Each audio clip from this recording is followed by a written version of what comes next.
Tonight, a scene becoming all too familiar in our area. Hundreds of people lining the streets as a fallen law enforcement officer is escorted home. Tonight, a procession for St. Croix County Deputy Katie Lysing. She returned home to Wisconsin after being shot and killed in the line of duty yesterday. In the last few hours, the Wisconsin Department of Justice released more details about what happened. They say that she was responding to a report of a potential drunk driver who had crashed into a ditch. They say that she was trying to get Jeremiah Johnson, that driver, to take a sobriety test, and he avoided her requests. Police say that after the two talked for around 8 minutes, Johnson then took out a gun and shot her. Lysing fired back but missed as he ran into the woods nearby.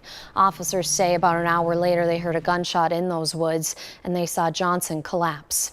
Tonight, Deputy Lysing is being remembered by those who knew her and those she never even met. They all came together to honor her. Heidi Wigdahl is in Hudson tonight. It's just a shock to all of us. When you're a family, you show up for each other. Law enforcement family, first responder families, we feel like we know all of them. This is Katie Lysing's family showing up for her. The St. Croix County Sheriff's deputy was just 29 when killed in the line of duty. Don't forget to take your hats off, boys. Trina Hilke came out to the 11th Street Bridge in Hudson with her son, Micah. To make you sad? When you're young, you're not used to it. Yeah, you're not used to it. Lately, it's a different story.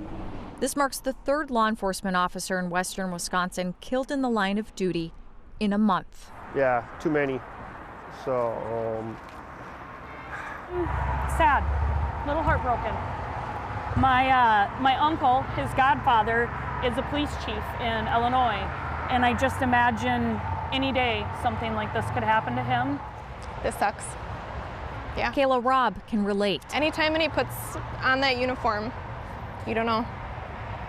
It's hard. All right, let me kiss. Her husband Nate is a firefighter and in the military. Love you. Love you too. They came out with their kids to pay their respects to Deputy Lysing. It's teaching them that this is important and we shouldn't take this for granted. Oh, here they come, buddy. Oh. A procession guided Deputy Lysing's body from St. Paul, Minnesota to Baldwin, Wisconsin. Remember how we talked about the brotherhood? She had a lot of brothers and sisters, doesn't she? Is this all of her siblings? These are all of her police siblings, her sheriff siblings.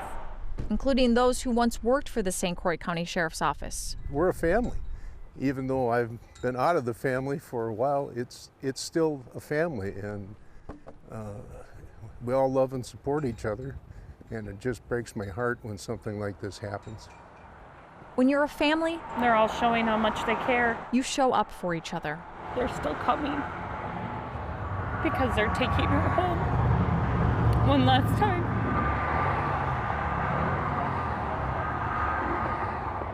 Deputies and officers will stand vigil by her side until funeral services are complete. In Hudson, Heidi Wigdahl, KARE 11 News. Those funeral arrangements haven't been announced yet. The Wisconsin Department of Justice Division of Criminal Investigation is leading this investigation. Meanwhile, tonight, law enforcement agencies across the region are showing their support. From Hudson to Edina Police and the Hennepin County Sheriff's Office, they posted pictures of mourning bands across badges, sending their prayers and condolences. The Pennington County Sheriff in South Dakota is remembering Deputy Lysing too. She previously worked there from 2020 to 2022 when she left for Wisconsin. The sheriff there says that she was an outstanding deputy and, most importantly, an outstanding human. Lysing is the fourth law enforcement officer in our region to be killed in the last month. Pope County, Minnesota deputy Josh Owen died April 15th on a domestic call, and two officers from Barron County, Wisconsin, Hunter Scheel and Emily Breidenbach, were killed April 8th during a traffic stop.